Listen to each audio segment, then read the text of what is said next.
అంటే మమ్మల్ని కోరుకున్నారనమాట యూట్యూబర్స్, మా ముగ్గురు కాంబినేషను. చాలా చేసాం మేము.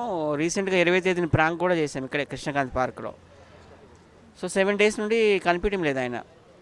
ఎక్కడికి వెళ్ళాడు ఏంటో తెలియడం లేదు, కనిపించడం లేదండి 7 డేస్ నుంచి. 20వ తేదీ నుంచి 20వ తేదీని మాతో చివరిగా ఒక ప్రాంక్ షూట్ చేశాడు ఇక్కడ.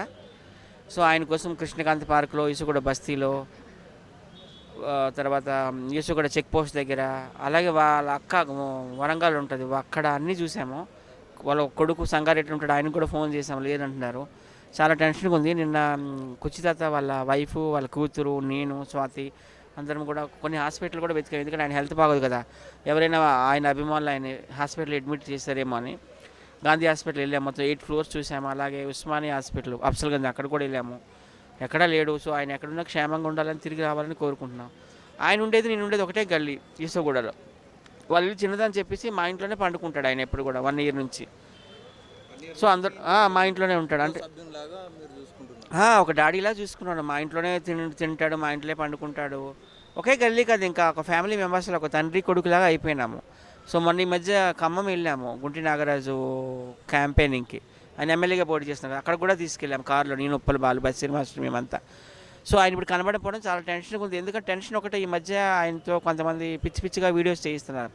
ఆయన క్వార్టర్ పోసేసి రేవంత్ రెడ్డిని తిట్టు, కేసీఆర్ని తిట్టు, పవన్ కళ్యాణ్ తిట్టు, లేకపోతే పల్లవి ప్రశాంత్ని తిట్టు, అది ఇది అని తిట్టిస్తున్నారు. ఒకవేళ వాళ్ళ అభిమానులు ఎవరైనా కొంచెం డ్రింక్ చేసి ఈయనకి ఏమైనా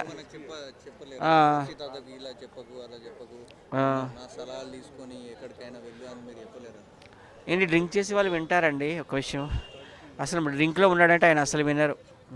డ్రింక్లో ఉంటే వినరు అసలు ఆయన. నేనే చెప్తాను ఎవరిని తిట్టకు. ఈ మధ్య ఆయనకు ఒక ఛాన్స్ కూడా నేను ఇప్పించిన, గుంటూరు కారం మహేష్ బాబు సినిమాలో. ఆయనకి ఒక మహేష్ బాబు గారికి, శ్రీలీల గారికి ఒక పాట ఉంది అక్కడ, మాస్ మసాలా సాంగ్. ఆ సాంగ్లో ఈయన డైలాగ్ ఉంటుంది, కుర్చీ మడతపెట్టి దింగితే మెడకాయలు ఇరుగుతాయని. అది ఆల్రెడీ కంపోజ్ చేసుకున్నారు కూడా సాంగ్లో. పాపం వాళ్ళు కూడాను, త్రివిక్రమ్ శ్రీనివాస్ టీం కూడా 3 రోజులు నుండి తిరుగుతూనే ఉన్నారు. మేము వాళ్ళు కలిసి ఒకే కారులో తిరుగుతున్నాము. అని అక్కడ ఏ షూటింగ్కి వెళ్ళలేదు కదా. రేపే ఇంకా లాస్ట్ షూటింగ్, ఇంకా వారికి లేనట్టు. అయితే వాళ్ళకి రిక్వెస్ట్ చేశాను, నెక్స్ట్ సినిమాలో అయినా కొంచెం ఇవ్వండి. అల్లు అర్జున్తో నెక్స్ట్ ప్రాజెక్ట్ త్రివిక్రమ్ శ్రీనివాస్ గారికి. నిన్న కూడా వెళ్ళాను నేను, అన్నపూర్ణ స్టూడియోస్లో షూటింగ్ అవుతుంది.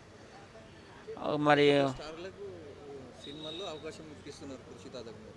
అంటే ఆయన టాలెంట్ ఉంది కాబట్టి పిలిచారు, నేను అడిగాను, ఇస్తామన్నారు. నేను చాలామందికి సినిమాల్లో పెట్టాను, మీకు తెలిసిందే కదా. ఇలా అద్దు బయట యూట్యూబ్లకు ఇంటర్వ్యూలు ఇవ్వకు, నేను పెద్ద స్టారే చేస్తా, పెద్ద పెద్ద సినిమాలో అని చెప్తారా? నేను చేసేది ఏం లేదండి, ఆయన ఆల్రెడీ టాలెంటెడ్.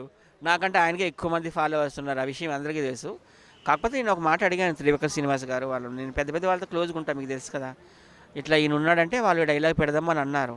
వాళ్ళు ఆల్రెడీ పాటలు అది కంపోజ్ చేసుకున్నారు కూడా, ఆయన డైలాగ్ అనేది.